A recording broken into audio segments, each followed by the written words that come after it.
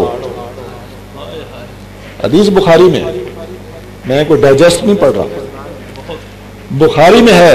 کہنے لگے اس کے تھن جھاڑو. اس نے تھن جھاڑے. جب تھن جھاڑے، عزیزان گرامی ایمان سے سننے والی بات، جب تھن جھاڑے تو کہنے لگے ایک سائیڈ پہ کر کے دونوں ہاتھ جھاڑو.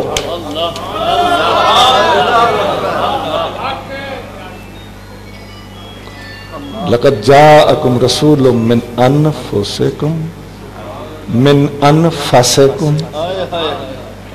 یہ انفس ترین ہستی کو دودھ پلانا ہے. تھن بھی اگر میلے ہوں گے تو نفاست قبول نہیں کرے گی، اور پھر دہنے والے ہاتھ بھی اگر میلے ہوں گے تو نفاست قبول نہیں کرے گی. پھر صدیق اکبر نے برتن میں پانی ڈالا اور برتن کے منہ پہ کپڑا باندھا اور پھر فرمایا اب اس میں دودھ دو. کتنا اہتمام ہے، کتنا انتظام و انصرام ہے، کتنا ادب ہے، کتنی طہارت ہے اور کتنی بڑی خدمت ہے.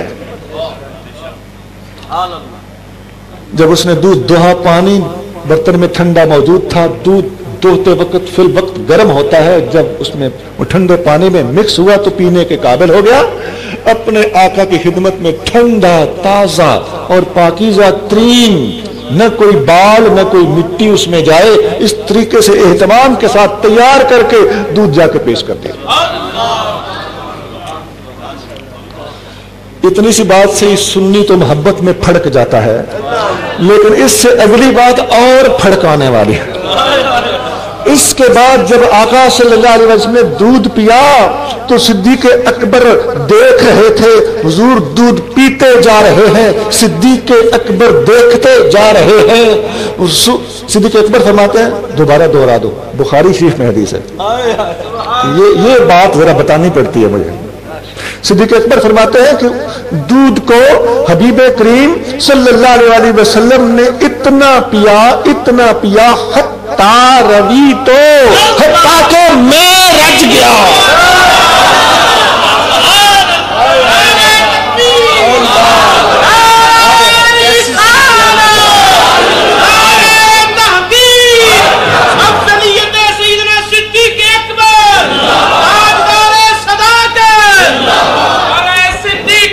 یا صدیق اکبر، یا فاروق اعظم، یا عثمان غنی، یا علی.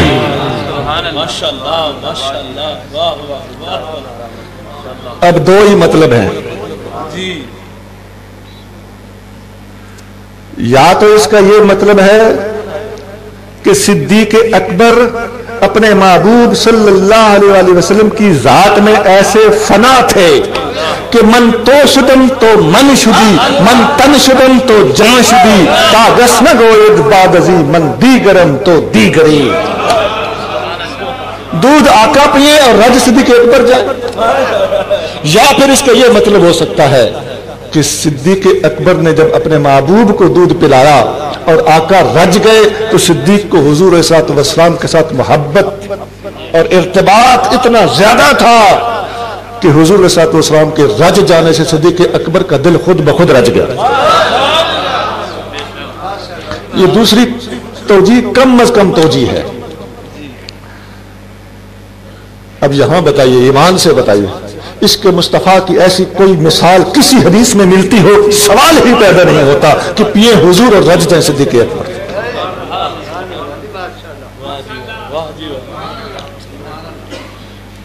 ایک حدیث میں اس طرح بھی ہے، نبی کریم رؤوف الرحیم صلی اللہ علیہ وسلم نے جب پہلی دفعہ ہجرت کا اعلان فرمایا تو اس وقت صدیق اکبر رضی اللہ تعالیٰ عنہ ہجرت کے لیے مکہ سے نکلے. راستے میں ان کو ابن دغنہ ملا. یہاں بھی بتا دوں یہ حدیث بخاری میں ہے. ہاں یہ ضرور ہے کہ میں بخاری کا نام لوں تو وہ بخاری ہی ہوگی، مجھ سے پوچھ لینا بعد میں کہاں ہے۔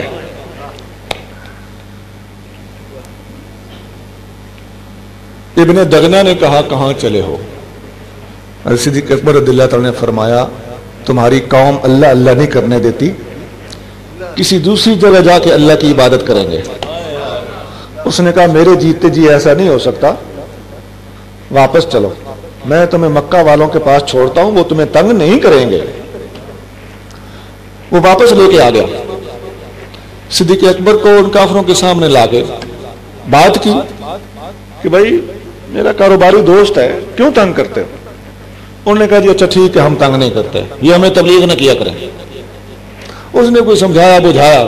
صدیق اکبر اب ہوتا یہ ہے کہ جو سچا، وہ جس کو نہیں نہ ہوتی، وہ کیا کہتے ہیں صلح کلی، اس سے رہا نہیں جاتا، وہ بول جاتا ہے۔ وہ ابن دغنہ ادھر کو گیا اور سیدنا صدیق اکبر رضی اللہ تعالیٰ عنہ نے اپنے گھر میں مسجد بنائی، اور یاد رکھو عام طور پر لوگوں میں مشہور ہے کہ دنیا اسلام کی پہلی مسجد مسجد قباء ہے۔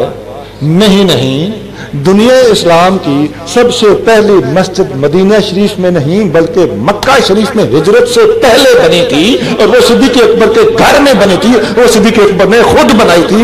یہ صدیق اکبر کی خصوصیت ہے، اور حدیث بخاری میں ہے۔ ہماری بھی مات ہماری کی نہیں، بخاری میں حدیثیں موجود ہیں، اور ہم دوسری تاریخ وغیرہ کی کتابوں کی روشنی میں بات کو سمجھنے کی کوشش کرتے ہیں۔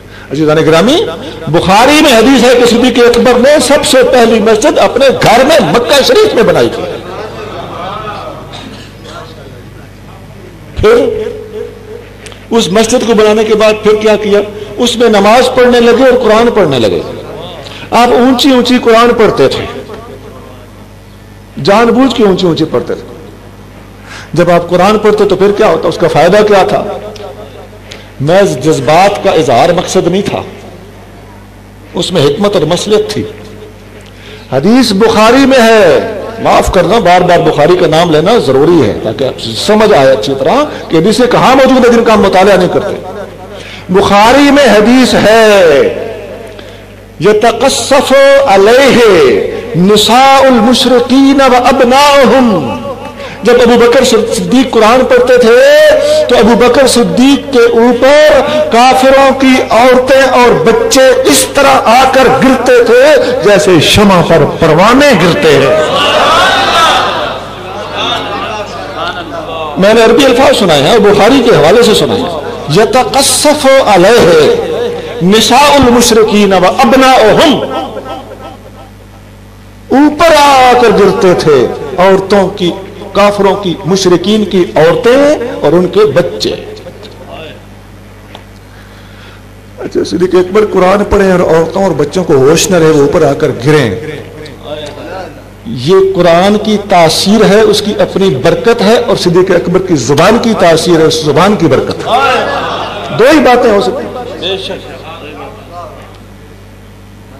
ویسے یہاں آپ کو کیا محسوس ہوتا ہے؟ قرآن تو آپ بھی پڑھتے ہو اور میں بھی پڑھتا ہوں اور باقی صحابہ بھی پڑھتے تھے، پتہ چلتا ہے کہ صدیق اکبر کی زبان کا کچھ زیادہ دخل ہے، اس لیے کہ صدیق پڑھے تو عورتیں بچے مدہوش ہو جائیں تو پھر کہنا پڑے گا۔ ایک جملہ بولتا ہوں ذرا ذوق سے سنیے، صدیق سا کوئی قاری قرآن نہ ملے گا۔ مبالغہ نہیں ہے، سچ ہے۔ جو قرآن پڑھے تو عورتیں اور بچے اس کے اوپر آ کے بھبٹ کی طرح گرے، پروانے کی طرح اوپر آ کے گرے، تو پھر کہہ دینے میں کیا کباہت ہے کہ صدیق سا کوئی قاری قرآن نہ ملے۔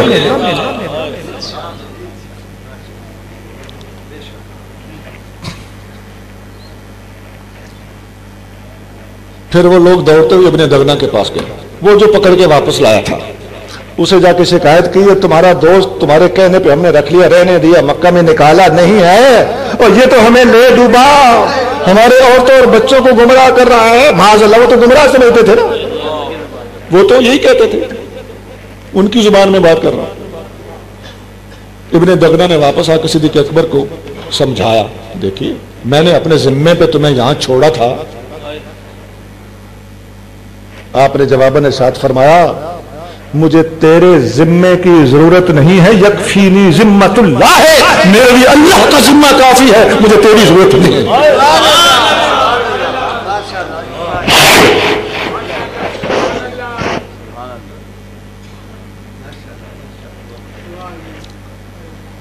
یہ حدیث بھی دوبارہ دہرا دوں کہ یہ بخاری شریف میں.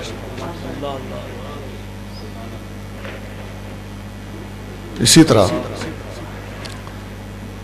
حبیب کریم صلی اللہ تعالی علیہ وسلم نے اپنے وصال شریف سے پہلے آخری دنوں میں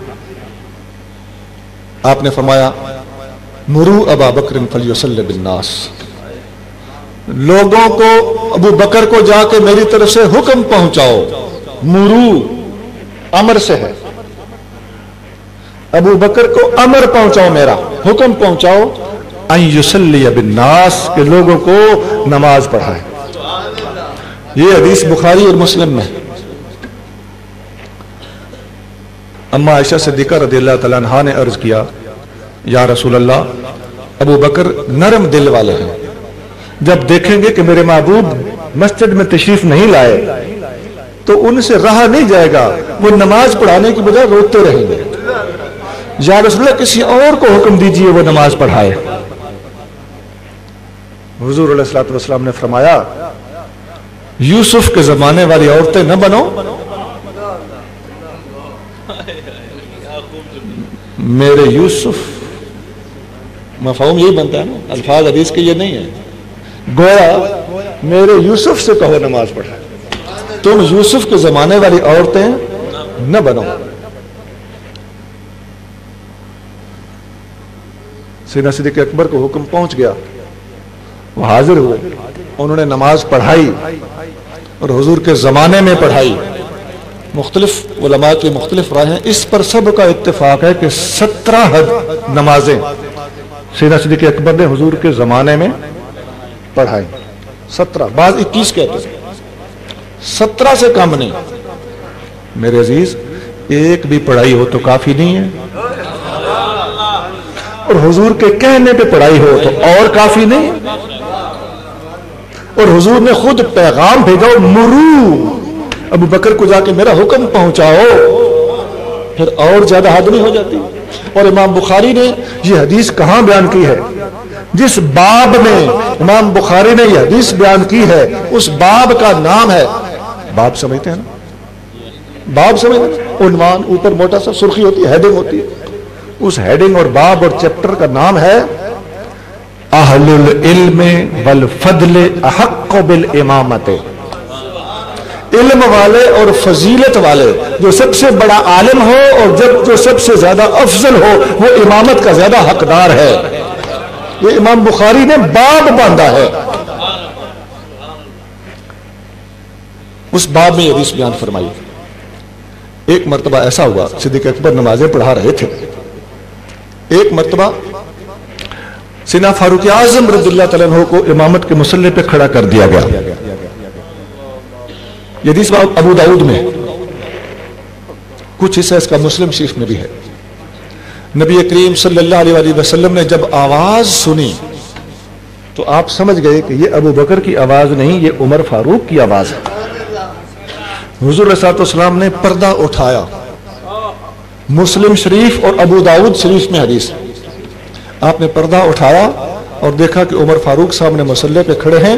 حضور صلی اللہ علیہ وسلم نے فرمایا لا لا لا، نہیں نہیں نہیں، یا اللہ والمؤمنون الا ابا بکر، اللہ اور اس کے تمام فرشتے ابو بکر کے سوا کسی کو تسلیم نہیں کر رہے.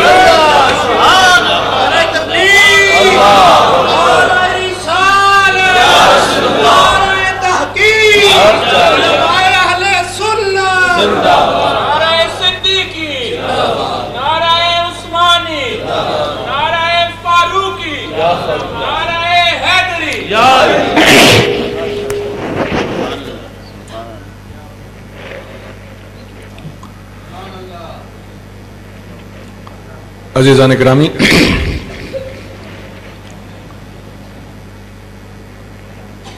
جس ہستی کو حضور علیہ الصلوۃ والسلام نے خود اتنی شد و مد کے ساتھ خود مصلی پہ کھڑا کیا ہو، اسے امام الامت کہہ سکتے ہیں؟ میں نے حولہ ہاتھ رکھا ہے، میں نے آپ لوگوں کو ٹٹولا ہے، آپ لوگ ڈھلے نکلے ہو، میں یوں کہتا تو ٹھیک تھا کہ ایسی ہستی جس کو حضور علیہ الصلوۃ والسلام نے خود اپنی امامت کے مصلی پہ کھڑا کیا ہو، وہ امام نہیں تو اور کیا ہے؟ بلا شبہ اس جیسا اس امت میں امام کوئی ہو ہی نہیں سکتا۔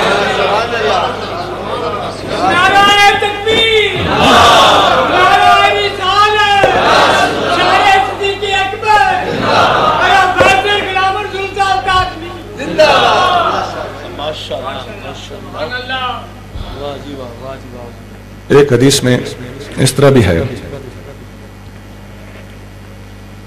نبی کریم رؤوف الرحیم صلی اللہ علیہ وسلم نے اپنے آخری تکلیف مبارک کے دوران جس میں آپ کا وصال ہوا، یہ حدیث کہاں لکھی ہے یہ میں ذرا بتا دوں۔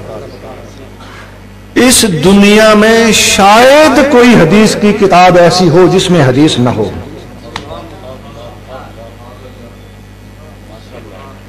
میں تقریباً اور شاید کا استثناء کر رہا ہوں، شاید کوئی حدیث کی کتاب ایسی ہو جس میں یہ حدیث نہ ہو۔ تقریباً روئے زمین پر حدیث کی ہر کتاب میں یہ حدیث موجود ہے، وہ ہے حضور کا آخری خطبہ، آخری خطاب۔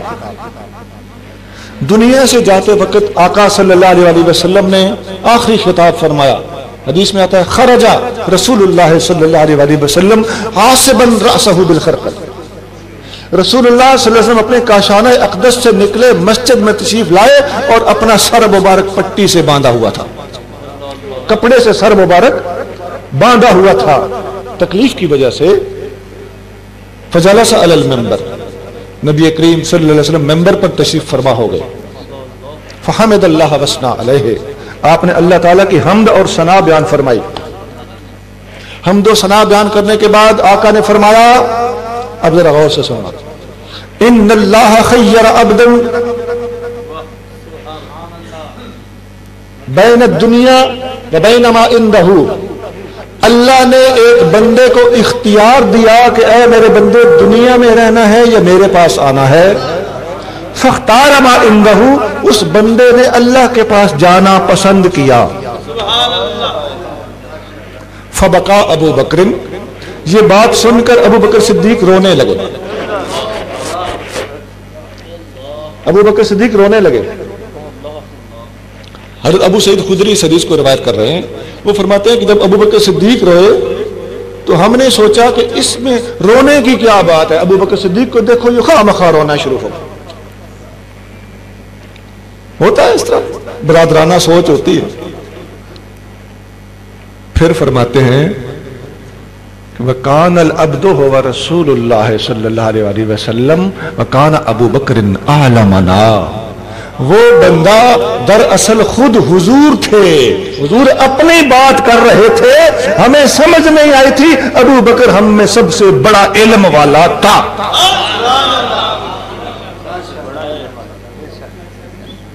اب یہاں ذرا حدیث کی تشریح میں کرتا چلوں ساتھ ساتھ۔ حضور کا آخری خطاب ہو، تمام صحابہ موجود ہوں گے کہ نہیں؟ مسجد نبی ہو، مدینہ شریف شہر ہو، اور آقا دنیا سے جانے لگے ہوں، آخری خطاب ہو تو منبر پہ بیٹھ کر خطاب فرمائیں تو سب صحابہ موجود ہوں گے کہ نہیں؟ خلفائے اربعہ موجود، عشرہ مبشرہ موجود، اصحاب بدر موجود، اصحاب رضوان موجود، تمام صحابی موجود ہیں، لیکن حضور نے جو بات فرمائی کسی کو سمجھ نہیں آئی، رویا تو اکیلا صدیق اکبر رویا، اور حضرت ابو سعید خدری نے جو تبصرہ کیا تو کان ابو بکر اعلمنا، ابو بکر ہم میں سب سے زیادہ علم والا تھا، اس لیے کہ وہ بات کو سمجھ گئے کہ یہ کون ہے جس کی حضور بات کر رہے ہیں، آقا اپنی بات کر رہے ہیں۔ یہ جو الفاظ ہے نا کانا ابو بکر عالمنا، اس کی بڑی تفصیل ہے. ابو بکر ہم میں سب سے بڑا علم والا تھا.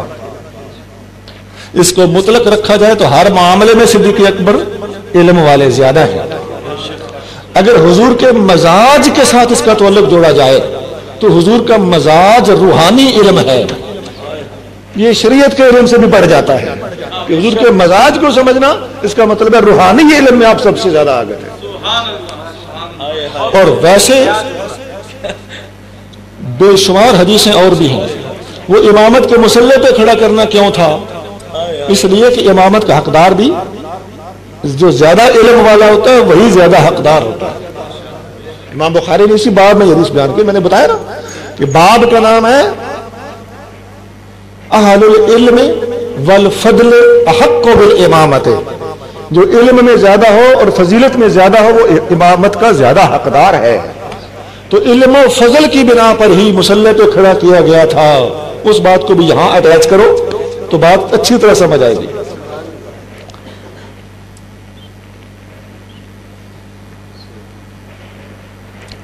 پھر اس کے بعد آقا صلی اللہ علیہ وسلم نے فرمایا لا تبک یا ابا بکر، اے ابو بکر رو نہیں.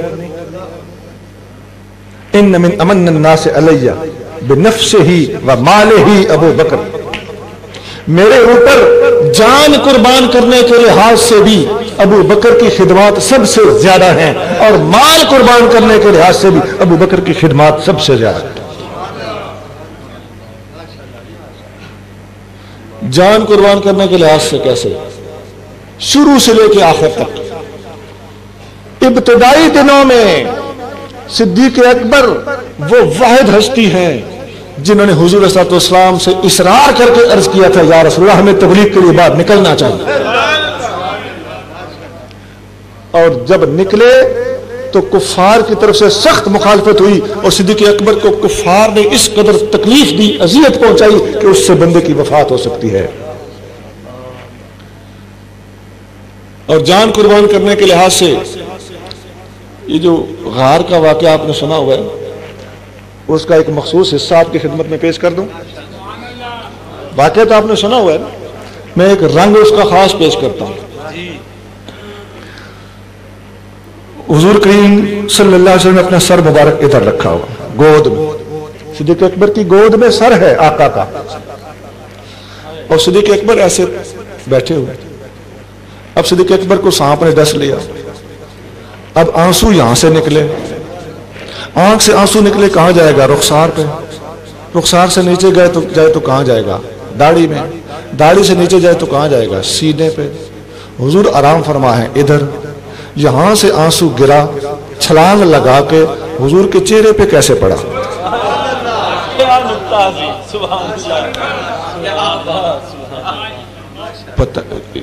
دیانتداری سے دیکھ لیں. نہیں، یہ ایسے ہو ہی نہیں سکتا کہ صدیق اکبر ایسے بیٹھے ہوئے ہیں. صدیق اکبر ایسے بیٹھے تھے. جب بھی تو آنسو گرا اور چہرہ مصطفیٰ پہ پڑا. پتہ چلتا ہے کہ صدیق اکبر کو جب سانپ نے ڈسا تو اپنے معبود کے دیدار میں مستغرق تھے. جان قربان کرنے کا ایک انداز آپ کو بتایا، اور مال قربان کرنے کے اعتبار سے آپ جانتے ہیں نا، گھر کا سارا سامان آپ نے، مولانا مفتی سردار احمد صاحب رحمۃ اللہ کا بھی کلام آپ نے پڑھا ہے، تو سارا اثاثہ گھر کا لے آئے. لیکن ایک نقطہ اس میں فالتو بتا دوں. حدیث مصنف عبد الرزاق میں صحیح سند کے ساتھ موجود ہے کہ نبی کریم صلی اللہ علیہ وسلم ابو بکر صدیق کے مال کو اس طرح بے دریغ بے جھجک خرچ کرتے تھے جس طرح اپنے ذاتی مال کو خرچ کرو.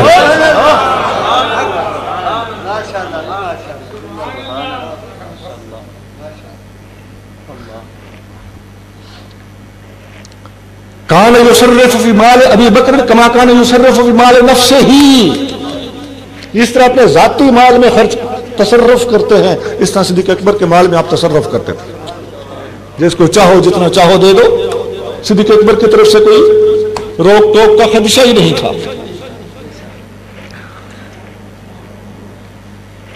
تو آقا نے فرمایا جان اور مال قربان کرنے کے لحاظ سے سب سے زیادہ خدمات ابو بکر صدیق نے پیش کی. وَلَوْ كُنْتُ مُتَّخِذًا خَلِيلًا لَاتَّخَذْتُ أَبَا بَكْرٍ خَلِيلًا. میں حضور کا آخری خطبہ سنا رہا ہوں. اگر میں کسی کو اپنا تنہائی کا یار بناتا تو ابو بکر کو تنہائی کا یار بناتا. وَلَكِنَّ صَاحِبَكُمْ خَلِيلُ اللَّهِ. لیکن تمہارا نبی اللہ کا خلیل ہے. ذرا غور کریں اس جملے پر کہ اللہ کا خلیل ہوں اس لیے میں اللہ کے برابر, اللہ کی خلت اور دوستی اور محبت کے برابر ابو بکر کو نہیں بنا سکتا. اللہ سے نیچے نیچے مجھے ابو بکر جیسا کوئی نہیں ہے.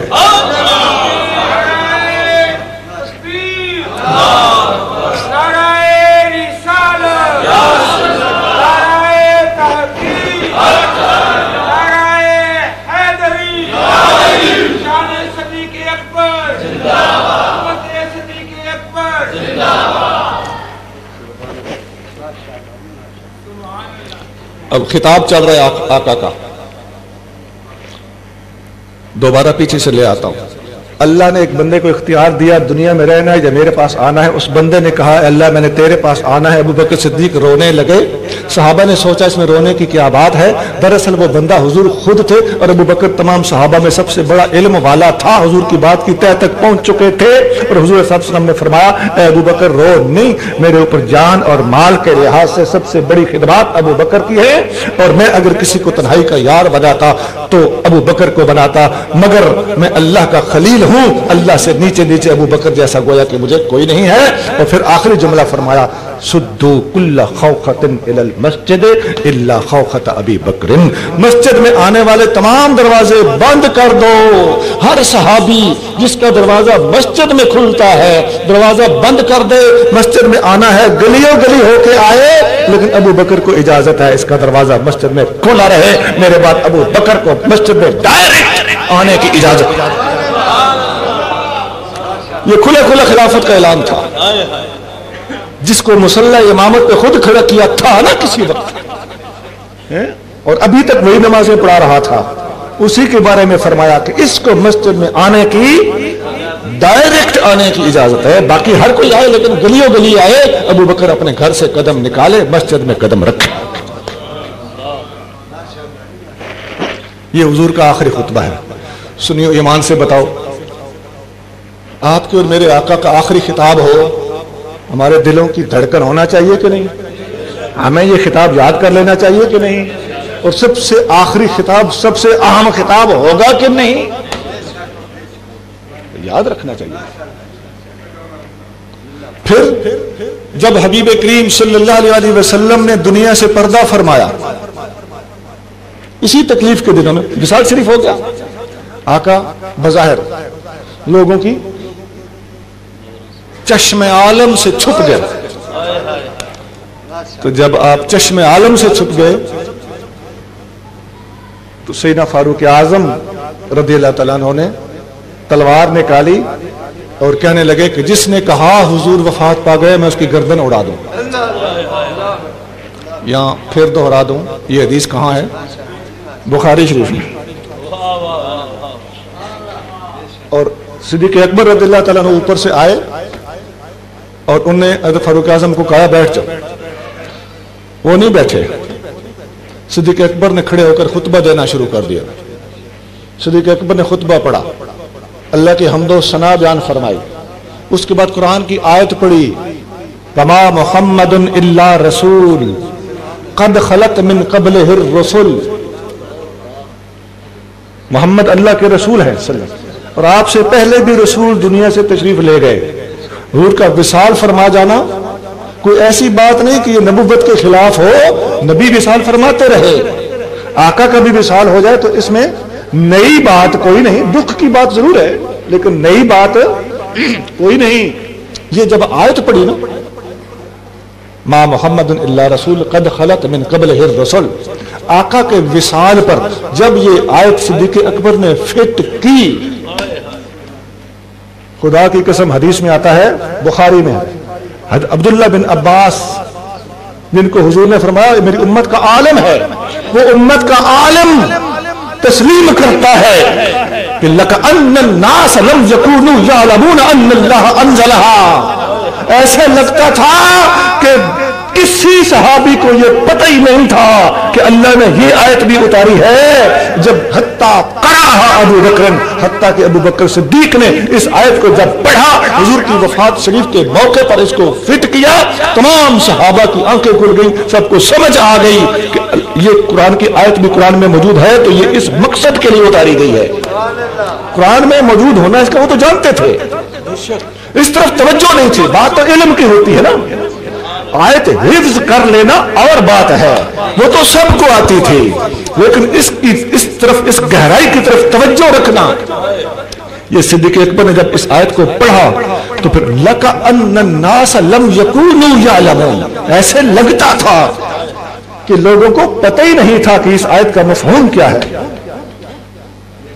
حتیٰ کہ صدیق اکبر نے اس کو پڑھا اور پھر جب خطبہ ختم ہوا تو ہر صحابی کی زبان پر یہ آیت تھی، وَمَا مُحَمَّدٌ إِلَّا رَسُولٌ قَدْ خَلَتْ مِنْ قَبْلِهِ الرُّسُلُ. اس آیت کے تحت بے شمار علماء نے، امام نووی نے، علامہ جلال الدین سیوطی نے کھل کر لکھا ہے کہ یہ لَكَأَنَّ النَّاسَ لَمْ يَكُونُوا يَعْلَمُونَ اس بات کی دلیل ہے کہ اس امت میں تمام صحابہ میں سب سے بڑا علم والا اگر کوئی ہے تو وہ صدیق اکبر.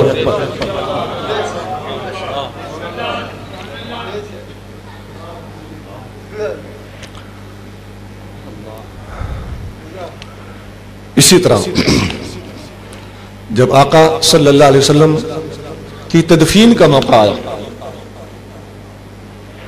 تو صحابہ میں آپس میں مشورہ ہوا کہ آقا کو دفن کہاں کیا جائے. کسی صحابی کے پاس کوئی دلیل نہیں تھی. کسی کا خیال تھا کہ جنت البقیع میں دفن کیا جائے، کسی کا خیال تھا کہ ان کے والد دادا جد امجد ابراہیم علیہ السلام کے پہلو میں، کسی کا خیال تھا کہ خود ہی اللہ کی طرف سے کوئی نہ کوئی حکم آ جائے گا. لیکن صدیق اکبر واحد صحابی ہیں. ترمذی شریف میں حدیث ہے اور اس حدیث کو امام قرطبی نے اس آیت کے تحت نقل کیا ہے، اسی وما محمد الا رسول. یا امام قرطبی کے الفاظ میں چس والے مزے والے الفاظ ہے، وہ دہرانا چاہتا ہوں. امام قرطبی لکھتے ہیں جب صحابہ میں سے کسی کو سمجھ نہیں آ رہی تھی کہ دفن کہاں کرنا چاہیے، قال العالم الاکبر، حتیٰ کہ عالم اکبر سب سے بڑے عالم نے بول کر کہا سمعتہ یقول، اشارہ کر کے کیا میں نے اپنے اسی محبوب کو فرماتے ہوئے سنا ہے. وہ حدیث کسی صحابی کے پاس نہیں تھی، واحد صدیق اکبر کے پاس تھی اور وہ حدیث ترمذی میں ہے. میں نے اسی محبوب کو فرماتے ہوئے سنا ہے نبی جہاں فوت ہوتے ہیں وہیں دفن ہوتے ہیں.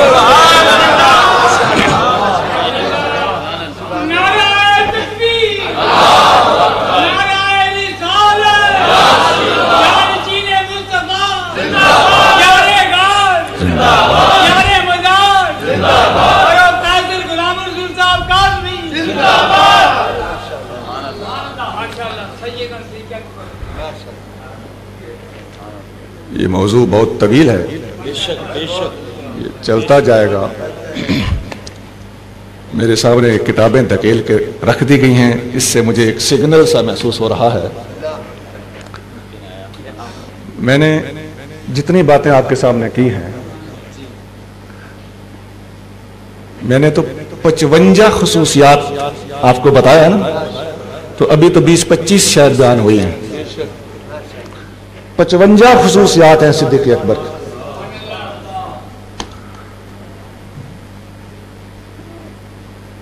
اس امت میں تمام صحابہ اور صحابیات کو اللہ نے الگ الگ شان دی ہے. سیدنا علی المرتضیٰ کے 13 خصائص، عثمان غنی کے 12 خصائص، فاروق اعظم کے 40 خصائص، فاروق اعظم کے 55 خصائص، خصوصیات صدیق اکبر، اور ان میں سے چند میں نے آپ کے سامنے پیش کی ہیں. اللہ کریم مجھے آپ کو ہر اللہ کے محبوب اور اللہ کے پیارے سے محبت کرنے کی، عقیدت رکھنے کی، ادب اور احترام کی توفیق عطا فرمائے، اور اس مسجد کو اللہ تعالیٰ شاد آباد رکھے. حضرت علامہ محمد خالد رضوی برکاتی صاحب اور ان کی ساری ٹیم کو اللہ کریم دن دگنی رات چگنی ترقی عطا فرمائے۔ حضرت مولانا مفتی سردار صاحب رحمۃ اللہ علیہ، ان کا ایک یہاں بڑا وہ نیٹ ورک ہے بزم نور کے نام سے، میں متعدد بار یہاں حاضر ہو چکا ہوں۔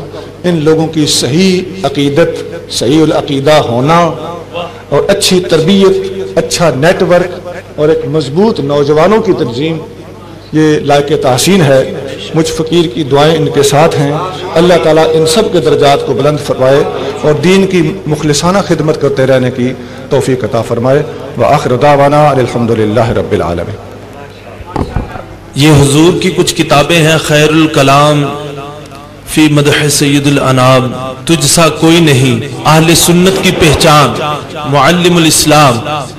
دیگر کتابیں حضور کی خطبات النبی صلی اللہ علیہ وسلم، ضابطہ حیات، المستند، دیگر کتب وغیرہ اگر کوئی خریدنا چاہتا ہے حضور کے ساتھ خادم جو تشریف لائیں، باہر سٹال لگا ہوا ہے، جلدی سے باہر کتاب جنہوں نے خریدنے خرید لیں۔